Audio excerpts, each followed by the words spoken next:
to the milling on the inside of the G10 handle. You see the nicely nested steel liners.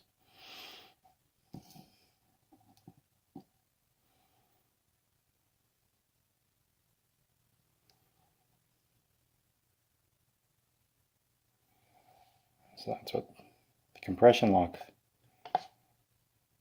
looks like.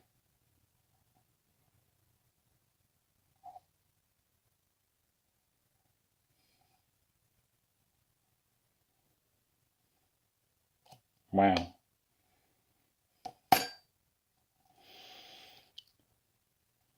Ah, that's very interesting. So the ball bearing system that it runs on, I don't know if it's the same amount, but that's almost not the same, but same idea as what the buck marksman runs off of. An inner wheel with 1, 2, 3, 4, 5, 6, 8 little ball bearings running along in there. And you can see the stop pin. Focus. Rides into the flipper.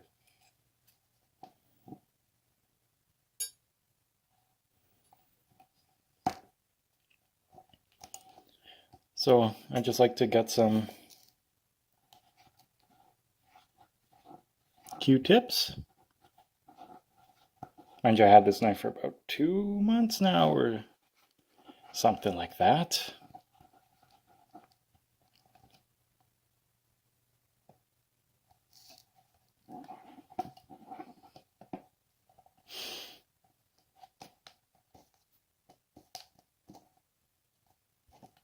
So I have a few dry Q-tips, and then 1 or 2 Q-tips that actually have some soapy water to help get out any grime. That's tricky.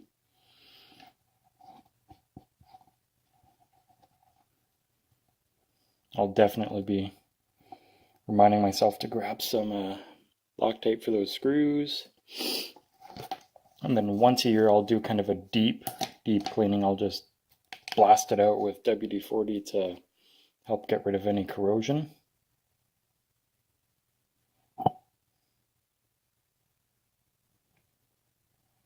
There we go, let's get in there. Then I'll use another dry Q-tip to get rid of the excess moisture. I don't want to forget to give these guys a nice rub.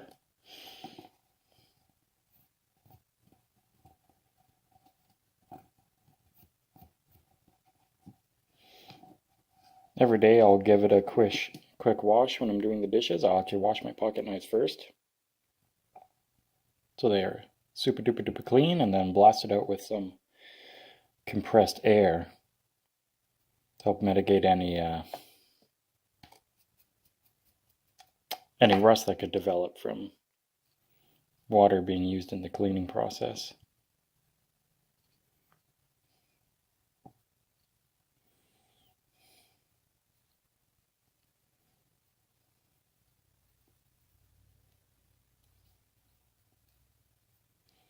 There you go, so that's like 2 months of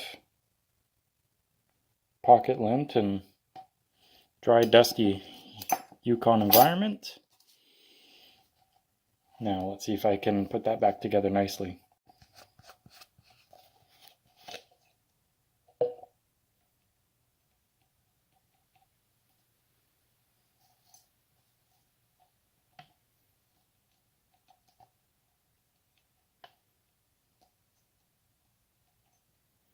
There we go.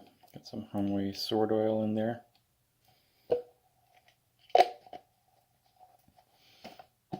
Now I'll use my last Q-tip to spread it around and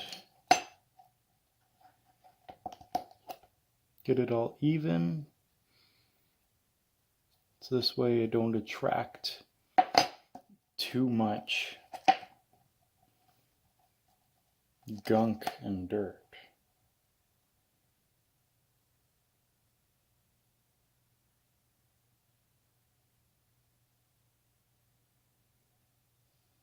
Okay.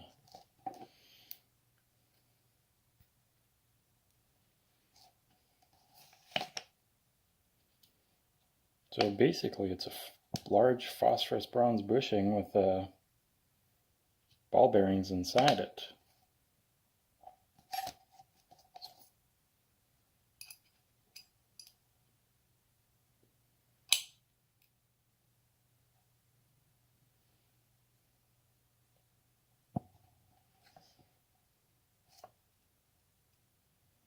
And Spydercos have never been the most fun to disassemble and reassemble. Because I had a paramilitary too once before this, before I got the one I have now, and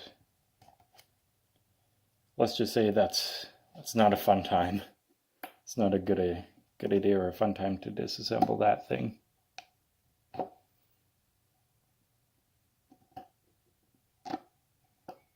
Okay, it's making sure everything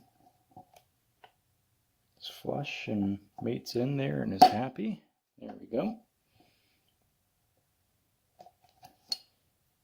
Now that it's open, let's get a close-up on how nice and tight that lock is engaged. Wow, that's a piece of art.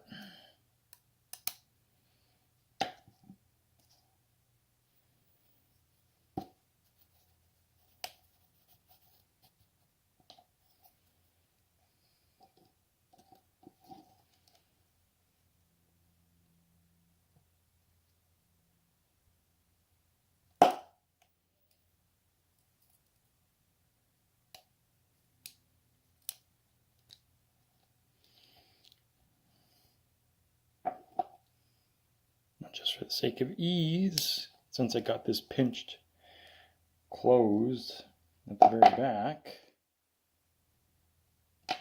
let's see, got the right piece.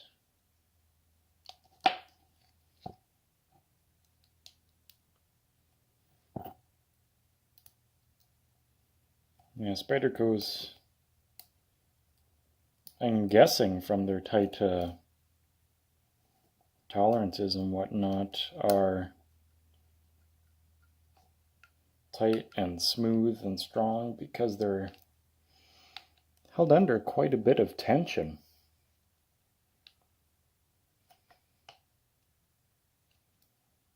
Okay, that's tight. Don't over tighten that screw more than necessary, because these are recessed into the scales a tiny bit. So if I was to strip one of these screws, that would be a complete nightmare. So I have the Kershaw knife maintenance tool as well as the CRKT maintenance tool. Just because it's slim and it fits in almost any sort of EDC bag or pack or tin or whatnot. Nothing wrong with this Kershaw one, I like it, but I did find the bits did wear out a bit faster. But I'm really liking this CRKT tool, since it holds one more. And you can either put it at the front, or you can actually just kind of keep it in this one piece of the sides. Now which one was it? Anyways, yeah.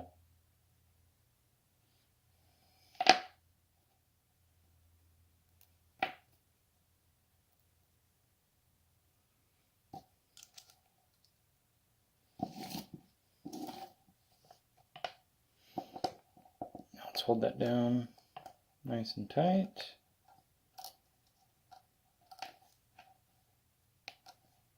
Little bugger. Now, because the screws are threaded on both sides of the pivot here, the back is tight See, if I just screwed it in, it still would have been loose. So I'm going to keep one finger pushed tight against this screw so I can clasp those handles down tight.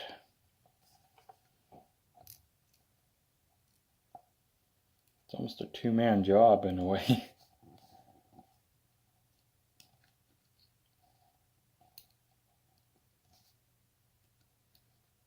Now, from what I heard from one guy on the Spyderco page is that the ball bearing system isn't the most dirt friendly, but in my line of work, being in horticulture, I haven't had too much problems with this so far, because it's just, about maintenance, making sure it's clean. I clean it out every day after work. Just basic maintenance and you're totally fine.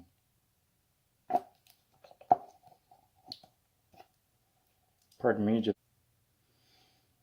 in fact, I think it's better to keep one screw in one side. There we go, that's much better. That's a lot more secure. Now let's just give it a test.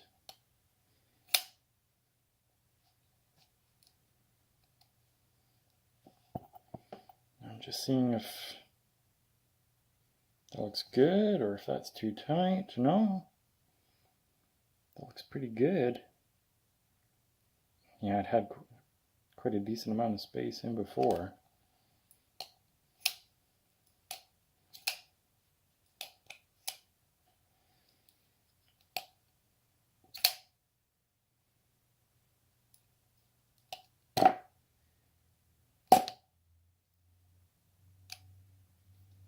Let's drop shut. Yeah, it'll drop shut.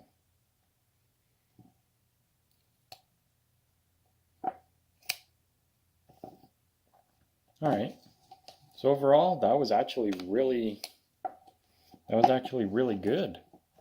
The only problem basically is making sure you have both pivot screws secured as you're tightening or loosening them on each side. That's pretty much the only real juggler struggle that you would have with the Spyderco Tropen. Alright guys, stay sharp. North Tested Knives.